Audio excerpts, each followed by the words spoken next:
안녕하세요. 다솜요양복지TV 다솜쌤입니다. 오늘은 신경계부터 공부하도록 하겠습니다. 열심히 화이팅 하세요. 신경계의 노화에 따른 특성 보시도록 하겠습니다. 먼저 노화가 되면 신경세포의 기능이 저하된다.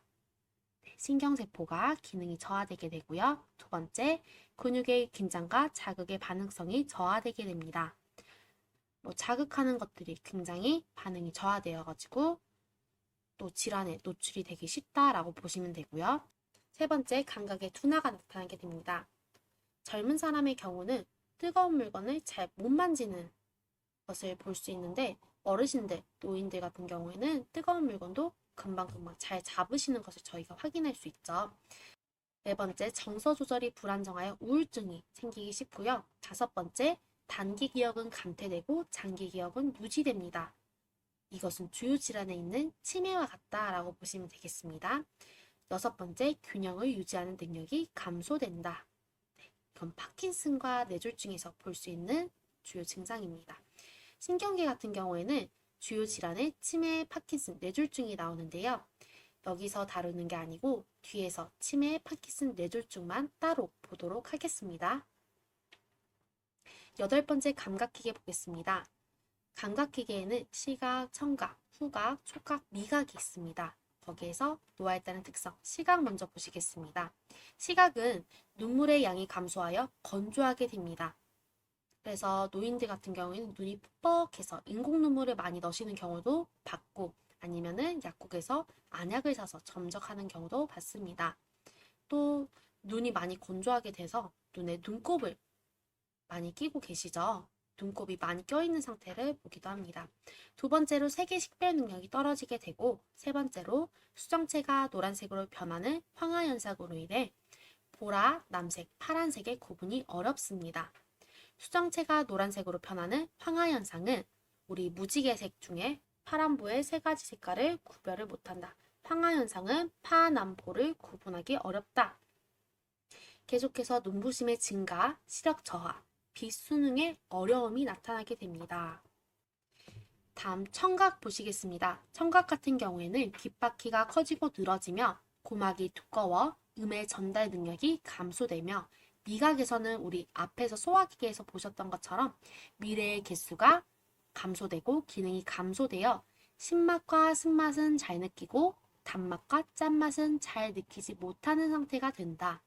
후각에서는 후각세포가 감소되어 후각의 변화가 나타내고 후각은 후각에만 영향을 끼치는 것이 아닌 미각에도 미각 둔화에도 영향을 끼치고 있습니다. 다섯 번째, 촉각은 통증에 대한 민감성이 감소되어 둔감된다 라는 것이 있습니다. 주요 질환으로는 녹내장 먼저 나옵니다. 녹내장은 안압의 상승으로 시신경이 손상되어 시력이 점차 약해지는 질환입니다. 녹내장은 안압 상승, 이것만 기억을 해주시면 되세요. 안압 상승, 녹내장, 녹내장은 안압 상승입니다. 녹내장은 회복이 가능할까요? 불가능할까요? 네, 회복이 불가능하다라고 보시면 돼요. 관련 요인으로는 녹내장의 원인은 불명확하며 유전적이거나 스트레스가 원인이 될 수 있다. 증상으로는 시력 저하, 두통, 안구의 통증, 구토, 증상이 아예 없음이 나타나기도 한다. 녹내장은 여기에서 딱 기억을 해주셔야 될 게 두 가지입니다. 녹내장은 안압 상승으로 인한 질환이고 안구 통증이 주로 나타난다. 이것만 기억을 해주시면 녹내장 끝입니다. 뒤에 치료 및 예방 보시겠습니다. 치료 및 예방으로는 담배 끊기, 술 끊기, 안압을 올리는 자세는 금지. 안압을 올리는 자세 같은 경우에는 고개를 숙이거나 고개 숙이고 책 읽기. 지금 선생님들 공부 너무 열심히 하셔가지고 고개 숙이고 책 너무 많이 읽으시면 안압 상승하니까 조금씩 쉬엄쉬엄 해주세요. 또 그림과 같이 물구나무 서기 안압 상승하는 자세고요. 목이 느슨한 옷을 입어주셔야 됩니다. 목을 꽉 조이는 옷을 입으면 안압이 상승되고 적정한 발길을 유지해 주셔야 되며 더 악화되지 않게 정기검진을 받아야 된다. 녹내장은 안압 상승으로 인해 안구 통증 나타나고요. 안압을 올리는 자세는 금지한다. 그 다음 백내장 보겠습니다. 백내장은 수정체가 혼탁해져 시력장애가 발생하는 질환으로 눈동자에 하얗게 백대가 껴서 뿌옇게 보이거나 잘 안 보이게 되는 질환을 말합니다. 그림과 같이 정상에서는 수정체에 혼탁한 것이 발견이 안 돼 있죠. 근데 백내장 환자는 수정체에 하얗게 혼탁한 백태가 끼어 있는 것을 볼 수 있습니다. 백내장은 수정체에 시력장애가 발생하는 질환이다. 수정체에 발생하는 겁니다. 관련 요인으로는 지나친 음주나 흡연이 있으면 당뇨병, 고혈압 등의 합병증으로 백내장이 발생할 수 있다. 백내장의 증상으로는 색 구별 능력이 저하되고 동공에 백색 혼탁이 나타나게 됩니다. 세 번째로 불빛 주위에 무지개가 보이게 됩니다. 네, 이거 좀 특이하죠? 백내장은 색 구별 능력 저하도 있고 백색 혼탁이 나타나며 불빛 주위에 무지개가 보이는 것이 백내장이다. 밤과 밝은 불빛에서의 눈부심도 나타나게 되고요. 치료 및 예방으로는 혼탁해진 수정체를 인공으로 바꾸는 수술, 우리 백내장 수술한다 라는 거 많이 들어보셨죠? 그 수술을 진행하면 되겠습니다. 다음 노인성 난청 보겠습니다. 노인성 난청은 노화에 따른 고막 내이의 퇴행성 변화에 의한 청력 감소입니다. 노인성 난청은 치료가 불가능하다. 완전하게 완치가 불가능하다라고 보시면 되고요. 관련 요인으로는 스트레스와 유전적 소인, 장기간의 소음 노출이 노인성 난청을 유발시킨다. 증상으로는 스츠, 트프, 크와 같은 음에서의 난청, 잘 안 들리는 것을 볼 수 있고요. 소리에 대한 민감성, 언어 구분 능력, 평형 감각의 저하가 나타납니다. 우리 귀에서는 달팽이관이 평형 유지를 해주는데 귀가 안 좋아짐으로 인해 평형 감각의 저하까지 나타난다. 평형 감각의 저하. 치료 및 예방으로는 난청을 악화시키는 약물 복용을 피하고 보청기를 이용해 주시면 됩니다. 보청기를 이용할 때 어떻게 해줘야 되냐? 보청기가 그냥 딱 있는 게 아니고 우리가 음의 높낮이를 조절을 하잖아요. 그거를 입력과 출력이라고 하는데요. 보청기에 제가 그림 한번 그려볼게요. 귀가 이렇게 딱 있어요. 보청기를 이렇게 생겼다고 쳐볼게요. 바깥에서 입력되는 소리는 크게 해주시면 됩니다. 네, 바깥에서 보청기로 입력되는 소리는 크게, 보청기에서 내 귀로 들어가는 출력의 소리는 낮게 해주시면 됩니다. 낮게. 어떤 말인지 이해되셨을까요? 밖에서 들려오는 소리는 보청기에 입력되게 크게, 큰 소리가 입력되게 해주시면 되고요. 보청기를 통해서 노인의 귀에 출력될 때에는 낮게 유지해 주시면 되겠습니다. 왜냐하면 노인들 같은 경우에는 높은 음 소리보다 낮은 음, 중저음의 소리로 이야기를 해야지 더 잘 들리기 때문에 입력은 크게, 출력은 낮게 하시는 것이 중요합니다. 출력은 낮게. 그래서 두 번째를 보시면은 저음의 차분한 소리로 이야기한다 라고 되어 있죠. 네.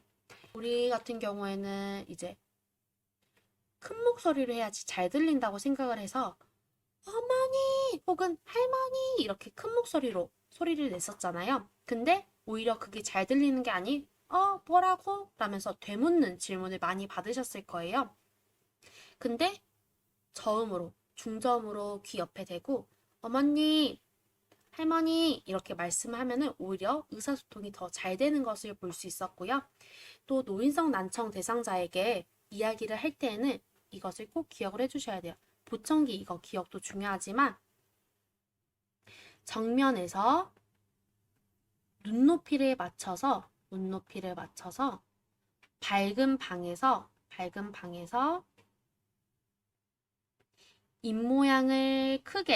입모양 크게 또 천천히 또박또박하게 말하는 것이 중요합니다. 자, 밝은 방에서 정면으로 눈높이를 맞춰서 입모양을 크게 천천히 또박또박하게 말하는 것이 노인성 난청 대상자에게 의사소통하는 방법이다 라고 보시면 되겠습니다. 그래서 우리 청각장애를 알고 계신 분들은 입모양을 통해서도 의사소통한다라고 하잖아요. 그것처럼 노인성 난청 대상자에게도 그거와 같이 제가 여기 적어드린 밝은 방에서 정면, 눈높이, 입모양 크게 천천히 또박또박하게 말해주세요. 꼭 기억을 해주시고요. 보청기를 이용할 때에는 입력은 크게, 출력은 낮게 해주시면 되겠습니다. 자, 그 다음 내분비계 보겠습니다. 내분비계. 내분비계 노알단 특성. 먼저 인슐린에 대한 민감성 감소로 고혈당이 유발된다. 왜 인슐린에 대한 민감성 감소로 고혈당이 유발될까요? 네, 바로 밑에 나오네요. 췌장에서 인슐린 분비가 느리고 분비량이 불충분하기 때문에 인슐린에 대한 민감성 반소로 고혈당이 유발된다. 그래서 우리 앞에서 소화기계에서 한번 보셨을 것 같아요. 인슐린 분비 저하로 당내성이 떨어져 고혈당이 유발되기 쉽다 했었는데 혹시 기억나세요? 네, 여기에서 당내성은 당에 대한 내성이 떨어져서 고혈당이 생기기 쉽다라고 보시면 조금 더 이해하기 쉽습니다. 췌장에서는 인슐린이라는 호르몬을 분비하는데 그 분비가 아예 안 되거나 느려지는 상태가 발생하면은 당이 올라간다. 세 번째, 공복 시 혈당 상승이 나타나게 되고요. 공복 시 혈당 상승이 나타나게 되고, 네 번째, 갑상선 호르몬 분비량이 감소되며, 다섯 번째, 기초 대사율이 감소됩니다. 내분비계에서는 당뇨병만 기억을 해주시면 됩니다. 당뇨병은 신체 내에서 혈중 포도당 수치를 조절하는 인슐린이 공급되지 못해 혈중 포도당 수치가 올라가 소변에 당이 섞여 나오는 질환이다.